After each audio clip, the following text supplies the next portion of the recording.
Salut! Aujourd'hui je te présente la toute nouvelle wing du automne 2024, la Ventis. Une wing qui a été conçue spécialement pour naviguer dans le tout petit temps. Alors abonne-toi, c'est parti!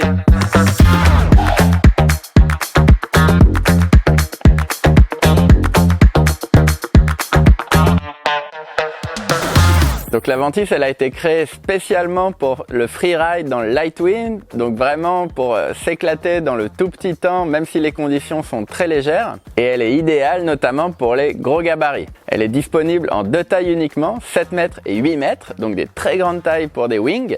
Et elle existe aussi en deux constructions, originales ou en D-Lab. Et donc la Ventis est complète la gamme du automne où on a déjà la Slick, le modèle compact plus typé freeride freestyle, ou la Unit, le modèle un peu plus typé surf downwind. Donc le premier détail qui saute aux yeux évidemment, c'est ces boudins latéraux, ces lattes gonflables qui permettent, malgré un shape compact, d'avoir beaucoup de puissance, beaucoup de surface. Et ça va permettre notamment de vraiment stabiliser le profil. Donc le shape de la Ventis, l'outline, il est vraiment très compact. Là, ici, donc c'est une 7 mètres. Le span fait 3,90. Alors pour info, la Slick en 6,50 m fait 3,78. Et la Unit en 6,50 m, 3,92. Donc on remarque une nouvelle poignée avant beaucoup plus longue en carbone qui va nous permettre donc de placer notre main avant où on veut, de naviguer évidemment à une main ou même quand on se lève, quand on commence, de pouvoir tenir sa wing à une main en sentant une traction dans la wing. Donc ça peut être plus facile pour se lever sur la planche. La section du bord d'attaque, elle a été réduite aussi pour diminuer l'encombrement et on voit que les oreilles sont très fines et même s'il y a beaucoup de surface, donc le diamètre du bord d'attaque il reste raisonnable avec une pression recommandée de 6,5 PSI. On constate aussi que le profil il est très marqué, vraiment très creux. La latte centrale elle est vraiment éloignée, très espacée du spi. C'est presque comme s'il y avait des cambers dans la wing et on voit bien que les lattes elles permettent de donner du creux à la Ventis. Donc tout ça c'est dans l'idée vraiment d'avoir une puissance maximale pour décoller à la moindre petite rafale. Le gonflage il se fait toujours bien sûr en mode one pump. Le boudin central, le bord d'attaque et les deux lattes gonflables donc sont toutes reliées entre elles. Donc ça c'est assez pratique. Et enfin on a toujours les 4 fenêtres pour avoir un maximum de visibilité, notamment avant un jibe par exemple. Donc maintenant je t'ai tout bien montré à terre, je te laisse regarder la wing en action avant de te donner mes impressions.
Bon, comme tu as vu, j'ai été sur l'eau dans des conditions vraiment très légères, rafaleuses.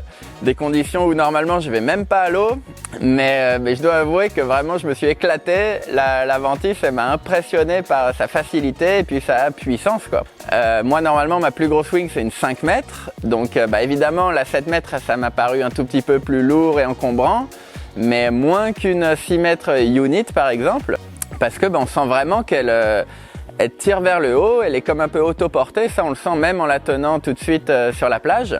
On sent vraiment que la Ventis elle te tracte vers le haut. Elle sustente énormément, un peu plus que la Slick qui est déjà impressionnante à ce niveau-là. Pour la retourner, quand on part tout juste, c'est pas plus compliqué qu'une autre wing, hein, vraiment ça se fait hyper facilement. Le fait qu'elle soit tellement compacte, ça aide bien. Et puis dès qu'on la prend dans les mains, tout de suite on sent une puissance instantanée et c'est très facile de passer de la position à genoux à la position debout parce qu'encore une fois elle te tire vraiment vers le haut.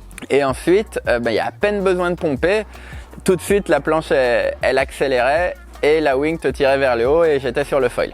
J'aime pas trop exagérer, mais franchement une fois le vent était ultra léger, il devait y avoir 4-6 nœuds et bon j'étais seul à naviguer hein, évidemment, mais dès qu'il y avait cette toute petite rafale là, tout de suite je décollais, enfin c'était incroyable, j'avais un foil de 1300 et vraiment sans aucune difficulté, sans forcer, je me retrouvais en l'air et là ensuite la wing vraiment elle me donnait cette puissance nécessaire pour avancer avec une bonne vitesse, faire mes manœuvres, tout ça sans problème.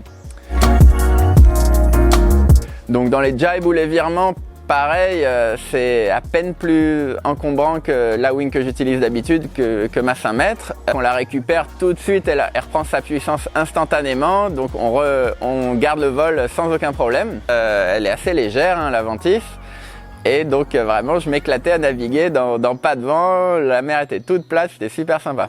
On peut même faire du free fly hein, dans l'absolu avec, elle est un peu autoportée encore une fois, donc elle garde bien le vol, pas de problème à ce niveau-là. J'ai adoré aussi vraiment la nouvelle grande poignée là, qui permet beaucoup plus de liberté pour le placement de la main avant et notamment donc de pouvoir naviguer à une main, ça c'est assez sympa. Et aussi je pense que ça va aider beaucoup de monde pour se mettre debout sur la planche parce qu'on peut tenir la wing à une main, s'aider de son autre main pour se pousser sur la planche et la wing te tracte quand même. Et le dernier point à partager, c'est le feeling donc de ces lattes gonflables qu'on retrouve près des oreilles. Ça permet donc d'avoir cette grande surface dans un shape quand même compact. Et donc la wing elle réagit un petit peu différemment. On sent un léger flex au niveau des oreilles. Donc on sent que la wing elle travaille bien à ce niveau-là. Un peu comme un grand oiseau qui battrait des ailes. Et donc ça permet surtout de garder le profil très stable, la voile elle se déforme pratiquement pas, même dans les rafales. Donc dans le petit temps, quand on pompe un peu, on sent cette wing qui travaille et qui restitue vraiment super bien la puissance. Alors j'ai pas pu essayer le modèle D-Lab, mais comme sur les Slick ou les Unit, la Lula, donc le tissu jaune utilisé sur les D-Lab, ça apportera encore plus de légèreté, surtout de rigidité, donc de performance en général. Mais j'ose à peine imaginer ce que ça doit être une Ventis en D-Lab, parce que déjà le modèle original m'a vraiment bluffé.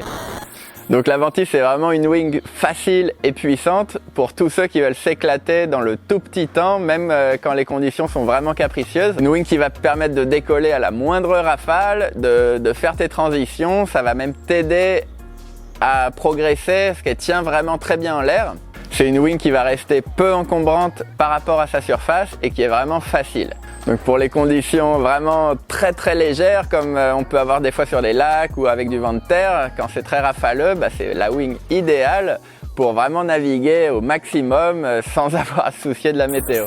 N'hésite pas si tu as des questions par rapport à ton gabarit, à ton quiver actuel, à ton niveau, je répondrai à tout le monde dans les commentaires. Et puis surtout, essaye de venir la tester lors des journées test du automne. Il y a pas mal de journées comme ça en partenariat aussi avec les magasins. Donc rapproche-toi de ton magasin ou regarde bien les réseaux sociaux, surtout le compte Duotone Foil Wing France sur Facebook ou Instagram où toutes les infos seront annoncées. D'ici là, navigue bien. Et à très vite avec une nouvelle vidéo.